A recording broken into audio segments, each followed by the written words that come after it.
നനച്ചിരിക്കാത്ത നേരത്ത് നമ്മുടെ ജീവിതത്തിലേക്ക് വരുന്ന ചില കാര്യങ്ങൾക്ക് നമ്മുടെ ജീവിതം തന്നെ മാറ്റിമറിക്കാനുള്ള കഴിവുണ്ടാകും, അല്ലെങ്കിൽ ശക്തി ഉണ്ടാകും. അങ്ങനെ ഉണ്ടായ ഒരു സംഭവത്തെ പറ്റിയാണ് ഇന്ന് ഞാൻ നിങ്ങളോട് പറയുന്നത്. എൻ്റെ ജീവിതം തന്നെ അവസാനിച്ചു എന്ന് തോന്നിയ നിമിഷങ്ങൾ, ഇനി എന്തിനാണ് ഞാൻ ജീവിക്കുന്നത് എന്ന് തോന്നിയ നിമിഷങ്ങൾ. ഇത് നിങ്ങളോട് പറയാനായിട്ടൊരു വീഡിയോ ആയിട്ട് അത് നിങ്ങളുടെ മുമ്പിലേക്ക് എത്തിക്കാനായി എങ്ങനെ വീഡിയോ എടുക്കണം അല്ലെങ്കിൽ എന്തെടുക്കണം ഒന്നും എനിക്ക് നിശ്ചയമില്ലായിരുന്നു. അതുകൊണ്ടാണ് ഇങ്ങനെ കുറേ പിക്ചേഴ്സ് ഉൾപ്പെടുത്തിയിട്ട് അതൊരു വീഡിയോ ആയിട്ട് ഞാൻ നിങ്ങളോട് കാര്യങ്ങൾ പറയുന്നത്. ഇത് പറയാതിരിക്കാൻ നിവൃത്തിയില്ല. നമ്മുടെ ചാനൽ നല്ല വൃത്തിക്ക് ഡെവലപ്പായി വന്നുകൊണ്ടിരിക്കുന്ന ഒരു സമയത്താണ് എൻ്റെ അണ്ണന് പെട്ടെന്നൊരു ആക്സിഡൻ്റ് ഉണ്ടായത്. പിന്നെ കുറച്ച് ദിവസങ്ങൾ ഞാനല്ലാതായ ദിവസങ്ങളായിരുന്നു. ഇതിൻ്റെ ഇടയിൽ അണ്ണൻ ഒന്ന് നോർമലായി വന്നപ്പോഴേക്കും അണ്ണൻ പറഞ്ഞു, വീഡിയോ ഇടാൻ പറ്റുന്നില്ലല്ലോ, ചാനൽ നല്ലപോലെ ഡെവലപ്പായി വന്നതായിരുന്നു. ഇനിയിപ്പോൾ നമ്മൾ വീഡിയോ ഇടാത്ത റീസൺ പറയുമ്പോൾ ഉൾപ്പെടുത്താനായി നീ ഹോസ്പിറ്റലും പരിസരമൊക്കെ ഒന്ന് ഷൂട്ട് ചെയ്ത് വെക്കൂ എന്നൊക്കെ പറഞ്ഞെങ്കിലും എനിക്കതിനൊന്നും അപ്പം കഴിയില്ലായിരുന്നു. അത് ഞാൻ ഇങ്ങനെ പിക്ചേഴ്സ് ഉൾപ്പെടുത്തി തന്നെ അത് ചെയ്യാം എന്ന് വിചാരിച്ചു. ഇനി അണ്ണന് ഹോസ്പിറ്റലിലാകാനിടയായ ആക്സിഡൻറ്റ് ഞാനൊന്ന് ചുരുക്കി പറയാം. ഈ സംഭവം എനിക്ക് നേരിട്ട് ക്യാമറയെ ഫേസ് ചെയ്ത് പറയാൻ പറ്റാത്തത് കൊണ്ടാണ് ഇപ്പോൾ ഇങ്ങനൊരു വീഡിയോ ആയിട്ട് ഞാൻ നിങ്ങളിലേക്ക് എത്തിക്കുന്നത്. ഡിസംബർ 17-നായിരുന്നു സംഭവം. എന്നത്തെയും പോലെ മണിയണ്ണം വൈകുന്നേരം കടയിലേക്ക് വരുമായിരുന്നു. നമ്മുടെ കട എത്തുന്നതിന് മുമ്പായിട്ട് ഒരു ചെറിയ ഏറ്റമുണ്ട്. ആ ഏറ്റം കയറി വരുമ്പോൾ 2 വീലറിലാണ് വന്നുകൊണ്ടിരുന്നത്. വലത്തെ കയ്യിൽ ഒരു കടന്തൽ വന്ന് കുത്തുകയായിരുന്നു. നമ്മുടെ കഷ്ടകാലം കടന്തലിൻ്റെ രൂപത്തിലെത്തിയ നിമിഷങ്ങൾ. കടന്തലിനെ എപ്പോഴും കുത്തുമ്പോൾ സാധാരണ തട്ടിപ്പോകും. അങ്ങനെ തട്ടിയിട്ട് ഇത് പോവാത്തതിനാൽ കൈ കൊണ്ട് എടുത്ത് കളയുകയായിരുന്നു. ഇതിൻ്റെ ഇടയിൽ ആ കടന്തൽ ചത്തുപോവുകയും ചെയ്തു. പിന്നെ സാധാരണ പോലെ എണ്ണം കടയിൽ വന്ന് വണ്ടി വെച്ച്, ആളിന് പനിയുണ്ടായിരുന്നു. ഇവിടെ വന്ന് എല്ലായിടത്തും സംസാരിക്കുന്നതിൻ്റെ ഇടയിലെ കടന്തലിനെ പിടിച്ചതും കളഞ്ഞതും ഒക്കെ മറന്നുപോയി. ആ കടന്തലിനെ പിടിച്ച കൈ കൊണ്ട് മൂക്ക് ചീറ്റിയ വഴിയിൽ ഇതിൻ്റെ വിഷം കയ്യിലിരുന്നത് ഉള്ളിൽ പോവുകയായിരുന്നു. ഡയറക്റ്റ് ചെസ്റ്റിൽ പോയി ഇൻഫെക്ഷൻ ആവുമായിരുന്നേ. പനി ഉണ്ടായിരുന്നത് കൊണ്ടായിരിക്കാം പെട്ടെന്ന് ഇത് റിയാക്ട് ചെയ്തു. അപ്പം തന്നെ തുമ്മൽ തുടങ്ങി. കടയിലപ്പം കസ്റ്റമർ ഉണ്ടായിരുന്നത് കൊണ്ട് എൻ്റെ അടുത്തൊന്നും പറഞ്ഞതുമില്ല. കസ്റ്റമർ പോയി കഴിഞ്ഞ് എന്താ ഇങ്ങനെ തുമ്മുന്നതെന്ന് നോക്കാനായിട്ട് ഇറങ്ങി ചെന്നപ്പോഴാണ് എൻ്റെ അടുത്ത് ഇങ്ങനെ സംഭവിച്ച കാര്യങ്ങൾ പറയുന്നത്. പിന്നെ അപ്പോഴേക്കും മണിയന് പെട്ടെന്ന് ദേഹമൊക്കെ കുഴഞ്ഞു വന്ന് വോമിറ്റ് ചെയ്ത് ദേഹം മൊത്തം വിയർത്ത്, മുഖയിലെ കൈ കൊണ്ട് മുഖത്ത് പിടിച്ച ഭാഗമെല്ലാം വിയർത്ത് വല്ലാത്തൊരവസ്ഥയിലേക്ക് പോയി. എന്ത് ചെയ്യണമെന്നറിയാതെ ഞാൻ നിന്ന കുറച്ച് നിമിഷങ്ങളായിരുന്നു. പെട്ടെന്ന് ഞാൻ നമ്മുടെ തൊട്ടപ്പുറത്തെ കടയിൽ അച്ചായനെ പോയി വിളിച്ചിട്ട് വന്ന് അവരെല്ലാവരും കൂടി പെട്ടെന്ന് ഓട്ടോ വിളിച്ചു. പക്ഷേ എനിക്കപ്പോൾ എന്തോ തോന്നി, ഇത് ഞാൻ മാത്രം കൊണ്ടുപോയാൽ പറ്റില്ല എന്ന് തോന്നി. പെട്ടെന്ന് അനിയനെ വിളിച്ചു, അണ്ണൻ്റെ അനിയനെ വിളിച്ചു. പക്ഷേ ആ അനിയൻ എത്തുമ്പോഴേക്കും ഞങ്ങൾ ഹോസ്പിറ്റലിൽ പോയിട്ടുണ്ടായിരുന്നു. പിന്നെ ആ കടയിൽ പറഞ്ഞിട്ട് പോയി അനിയൻ വരുമ്പോൾ ഞങ്ങൾ ഹോസ്പിറ്റലിലോട്ട് പോയെന്ന് പറയാനായിട്ട് അവിടെ പറഞ്ഞിട്ട് പോയി. അനിയനും അങ്ങ് ഹോസ്പിറ്റലിലേക്ക് എത്തുമായിരുന്നു. ഇവിടെ കാഞ്ഞിരോട്ട് താലൂക്ക് ഹോസ്പിറ്റലിൽ എത്തിയെങ്കിൽ അവിടുന്ന് ഫസ്റ്റ് എയ്ഡ് മാത്രമേ കൊടുക്കാൻ പറ്റുള്ളൂ. കാരണം അപ്പം തന്നെ ECGയിൽ വേരിയേഷൻസൊക്കെ കണ്ടു തുടങ്ങിയിട്ടുണ്ടായിരുന്നു. അവിടുന്ന് പിന്നെ കൊല്ലം ജില്ലാ ഹോസ്പിറ്റലിലേക്ക് പോയി. അവിടുന്ന് പാരിപ്പള്ളി മെഡിക്കൽ കോളേജിലേക്കും പോയി. അവിടെ നിന്നാണ് നമ്മൾ തിരുവനന്തപുരം മെഡിക്കൽ കോളേജിലെത്തിയത്. പാരിപ്പള്ളി മെഡിക്കൽ കോളേജിൽ എൻ്റെ കസിൻ വർക്ക് ചെയ്യുന്നുണ്ട്, എൻ്റെ അപ്പയുടെ മോള്. അപ്പം അവളുടെ ഹെൽപ്പ് കൊണ്ടും ഒക്കെ അവിടുന്ന് പെട്ടെന്ന് നമുക്ക് കാര്യങ്ങളെല്ലാം ഈസിയായി. അതുപോലെ തിരുവനന്തപുരത്ത് എത്തിയപ്പോഴും ഇവിടുത്തെ ഡോക്ടർമാരൊക്കെ വിളിച്ച് പറഞ്ഞിട്ടുമൊക്കെ ഉണ്ടായിരുന്നു. അതുകൊണ്ടൊക്കെ ആയിരിക്കാം പെട്ടെന്ന് എമർജൻസി ICU ബെഡ് കിട്ടി. പിന്നെ പെട്ടെന്ന് ട്രീറ്റ്മെൻറ്റൊക്കെ തുടങ്ങിയായിരുന്നു. പിന്നെ എൻ്റെ കുഞ്ഞുങ്ങളുടെയും ഭാഗ്യം കൊണ്ട് എൻ്റെ അണ്ണൻ്റെ ബോധം പോയിട്ടില്ലായിരുന്നു. അവിടെ എത്തുന്നവരെയും ബോധം പോവാത്തത് കൊണ്ട് എന്താണ് സംഭവിച്ചതെന്ന് മണിയണ്ണൻ ഡോക്ടർമാരുടെ അടുത്ത് വൃത്തിയായിട്ട് പറഞ്ഞു കൊടുക്കാൻ പറ്റുന്നുണ്ടായിരുന്നു.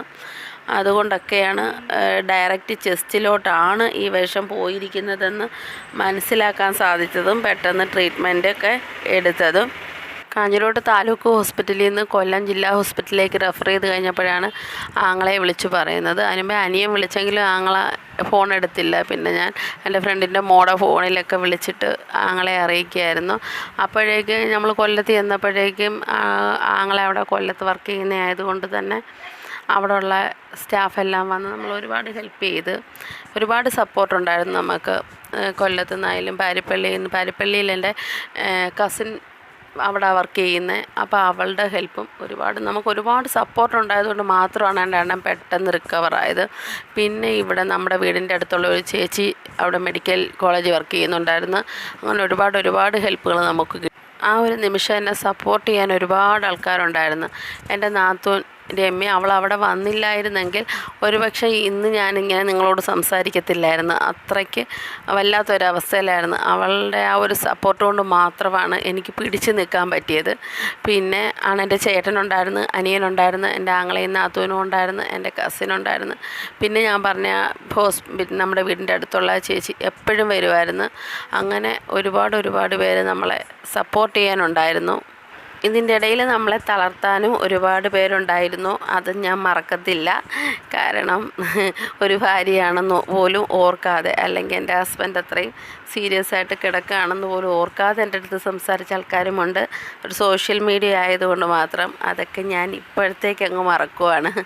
തിരുവനന്തപുരത്ത് എത്തിയപ്പോഴത്തേക്കും അണ്ണന് ഓക്സിജൻ വെറും 20% മാത്രമാണ് ഉണ്ടായിരുന്നത്. മരുന്നിനോട് പ്രതികരിക്കാത്ത ഒരവസ്ഥയിലാണ് മെഡിക്കൽ കോളേജ് ഹോസ്പിറ്റലിൽ എത്തിയത്. പക്ഷേ അതൊന്നും അന്നേരം ഞാൻ അറിയുന്നുണ്ടായിരുന്നില്ല, എന്നെ അറിയിച്ചിട്ടില്ലായിരുന്നു. അണ്ണൻ സീരിയസ് ആണ്, അത്രയും എനിക്കറിയാം. പക്ഷേ ഇത്രയും സീരിയസ് ആണെന്ന് പിറ്റേ ദിവസം ഡോക്ടർ വരുമ്പോഴാണ് ഞാൻ അറിയുന്നത്. അന്നേരം ഈ സമയത്ത് എൻ്റെ കൂടെ ഉണ്ടായിരുന്നത് അനിയനും എൻ്റെ ആങ്ങളെയും നാത്തൂനും എൻ്റെ കസിനുമാണ്. പിന്നെ നമ്മുടെ അപ്പുറത്തുള്ള ആ ചേച്ചിയും ഉണ്ടായിരുന്നു ആ സമയത്ത്. അപ്പോൾ ഇവരോടെല്ലാം ഡോക്ടർ പറഞ്ഞിട്ടുണ്ടായിരുന്നു അണ്ണൻ്റെ അവസ്ഥയെപ്പറ്റി, പ്രസൻ്റായിട്ടുള്ള അവസ്ഥയെപ്പറ്റി പറഞ്ഞിട്ടുണ്ടായിരുന്നു. പക്ഷേ ഇവർ ആ സമയത്ത് എൻ്റെ അടുത്തത് പറഞ്ഞില്ല. പക്ഷേ എനിക്കറിയാം അണ്ണൻ സീരിയസ് ആണ്. പക്ഷേ ഇത്രത്തോളം സീരിയസ് ആണെന്ന് നമ്മൾ പ്രതീക്ഷിക്കത്തില്ലല്ലോ. അത്രയും നാൾ നമ്മുടെ കൂടെ താങ്ങും തണലുമായിട്ട് നടന്ന വ്യക്തി, ഒരു അസുഖങ്ങളും ഇല്ലാത്തൊരു വ്യക്തി പെട്ടെന്ന് ഈ ഒരു അവസ്ഥയിലോട്ട് എത്തുമ്പോൾ അത് നമുക്ക് ഉൾക്കൊള്ളാവുന്നതിലും അപ്പുറമായിരുന്നു. അടുത്ത ദിവസം രാവിലെ ഡോക്ടർ വന്ന് സംസാരിക്കുമ്പോൾ സത്യമായിട്ടും എനിക്ക് PSC പഠിച്ചതിന് അഭിമാനം തോന്നിയ നിമിഷങ്ങളായിരുന്നു.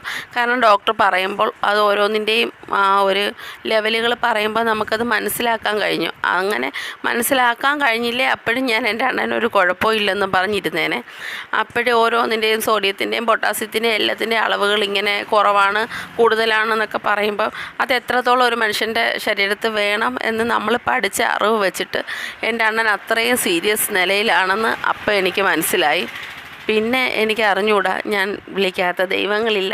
എൻ്റെ ഭഗവാനെ ഞാൻ വഴക്കു പറഞ്ഞ നിമിഷങ്ങൾ, ഞാൻ വിശ്വസിക്കുന്ന എൻ്റെ ഭഗവാനോടുള്ള വിശ്വാസം നഷ്ടപ്പെട്ട നിമിഷമായിരുന്നു.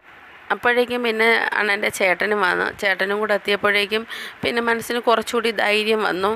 24 മണിക്കൂർ കഴിഞ്ഞപ്പോഴത്തേക്കും അണ്ണൻ്റെ BPക്കൊക്കെ ചെറിയ വേരിയേഷൻസൊക്കെ വരാൻ തുടങ്ങി. അവിടെ ചെന്നപ്പോഴത്തേക്കും ഓക്സിജനും കുറഞ്ഞ് BP എല്ലാം കുറഞ്ഞ് മരുന്നിനോട് പ്രതികരിക്കാത്ത ഒരവസ്ഥയിലായിരുന്നു. എന്നാൽ ഇത് ഡിസംബർ 18 വൈകുന്നേരമൊക്കെ ആയപ്പോഴത്തേക്കും അണ്ണൻ മരുന്നിനോടൊക്കെ പ്രതികരിക്കാൻ തുടങ്ങി. എന്തായാലും 5 ദിവസം ICUവിൽ കിടന്ന് പിന്നെ 3 ദിവസം വാർഡിലും കിടന്ന് മൊത്തം 8 ദിവസത്തെ ഹോസ്പിറ്റൽ വാസത്തിനൊടുവിൽ എൻ്റെയും എൻ്റെ മക്കളുടെയും ഭാഗ്യം കൊണ്ടും ഭഗവാന്റെ അനുഗ്രഹം കൊണ്ടും അണ്ണന് ഭേദമായി. ഞങ്ങൾ ഹോസ്പിറ്റലിൽ നിന്ന് ഡിസ്ചാർജ് ചെയ്ത് വന്നു. ക്രിസ്മസിൻ്റെ തലേ ദിവസം രാത്രി, അതായത് 24-ാം തീയതി രാത്രി ഞങ്ങൾ വീട്ടിൽ വന്നു. കുറച്ച് ദിവസം റെസ്റ്റ് വേണം, അതായത് 2 ആഴ്ച കഴിഞ്ഞ് ഇനി ചെക്കപ്പിന് പോകുന്നത് വരെ ഇൻഫെക്ഷനൊന്നും ഉണ്ടാകാതെ ശ്രദ്ധിക്കണം. അതുകൊണ്ട് വീട്ടിൽ റെസ്റ്റിലാണ്. സച്ചുകുട്ടൻ വന്നിട്ടുണ്ടായിരുന്നു. വന്ന് നിച്ചുകുട്ടന് NCCയുടെ ക്യാമ്പും കാര്യങ്ങളൊക്കെ ഉണ്ടായിരുന്നു. അതിനൊക്കെ കൊണ്ടാക്കിയതിന് ശേഷമാണ് ഹോസ്പിറ്റലിലോട്ട് വന്നത്. പിന്നെ ഡിസ്ചാർജായി വന്നതിന് ശേഷം 27-ാം തീയതി മോൻ തിരിച്ചു പോയി. ഇന്ന് ഞാൻ ഈ വീഡിയോയ്ക്ക് വോയിസ് കൊടുക്കുന്ന ദിവസം നിച്ചുകുട്ടൻ രാവിലെ വന്നിട്ടുണ്ട്. ഇപ്പം നമ്മളെല്ലാം നോർമലായി വരുന്നു, പഴയ അവസ്ഥയിലേക്കൊക്കെ വരുന്നു. ഇനി നമ്മുടെ വീഡിയോയും കാര്യങ്ങളുമൊക്കെ കണ്ടിന്യൂസ് ആയിട്ട് ഇടണം എന്നാണ് വിചാരിക്കുന്നത്. ഇത്രയൊക്കെയാണ് ഈ വീഡിയോയിലൂടെ എനിക്ക് പറയാനുള്ളത്. ഈ വീഡിയോ അവസാനിപ്പിക്കുന്നതിന് മുമ്പായിട്ട് നമ്മുടെ നെഗറ്റീവ് പറയുന്ന മാവന്മാരോടായിട്ട് ഒരു ചെറിയ മറുപടിയും കൂടി ഞാൻ പറയട്ടെ. ഒരാളുടെ ഒരു വിഷമാവസ്ഥയിൽ നമ്മൾ അയാളുടെ കൂടെ നിന്ന് ഒന്ന് താങ്ങാവാൻ പറ്റിയില്ലെങ്കിലും അയാളെ ഉപദ്രവിക്കാതിരിക്കാൻ, അല്ലെങ്കിൽ അയാളെ പറ്റി അപവാദങ്ങൾ പറഞ്ഞൊപ്പിക്കാതിരിക്കാൻ ശ്രമിക്കുകയാണ്. അതാണ് ഒരാളോട് നമുക്ക് ചെയ്യാൻ പറ്റുന്ന ഏറ്റവും വലിയ ഹെൽപ്പ്. ഇപ്പോൾ ഒരാൾക്ക് സുഖമില്ലാതെ പെട്ടെന്ന് ഹോസ്പിറ്റൽ അഡ്മിറ്റ് ആകുമ്പം ആ കാരണമല്ല, അതിന് വേറെ പല കാരണങ്ങളുണ്ടെന്നും പറഞ്ഞ് അതിനെ വ്യാഖ്യാനിച്ച് കുഞ്ഞുങ്ങളെ പോലും വെറുതെ വിടാതെ അവരെ പോലെ ടോർച്ചർ ചെയ്യുന്ന കുറേ ആൾക്കാർ. അങ്ങനെയൊക്കെ കുറേ അനുഭവങ്ങൾ കണ്ടിട്ടുണ്ടെങ്കിലും നമ്മളത് നേരിട്ട് അനുഭവിച്ചപ്പോൾ അത് വല്ലാത്തൊരു അനുഭവമായിപ്പോയി. അത് നമ്മളൊരാളെ സഹായിക്കണ്ട, പോട്ടെ, നമ്മളെ കൊണ്ട് പറ്റത്തില്ല, വിട്ടേരെ, പക്ഷേ അവരെ ഉപദ്രവിക്കാതിരിക്കാൻ, അറ്റ്ലീസ്റ്റ് അവരെ ഉപദ്രവിക്കാതിരിക്കാൻ ശ്രമിക്കുക, അത് മാത്രം ചെയ്യണം. അപ്പം ഇത്രയൊക്കെ പറഞ്ഞുകൊണ്ട് ഇന്നത്തെ വീഡിയോ ഞാൻ അവസാനിപ്പിക്കുകയാണ്. പുതിയ വീഡിയോസൊക്കെ ആയിട്ട് ഉടനെ എത്തുമെന്ന് പ്രതീക്ഷിക്കുന്നു. അപ്പോൾ ഓക്കെ, ബൈ.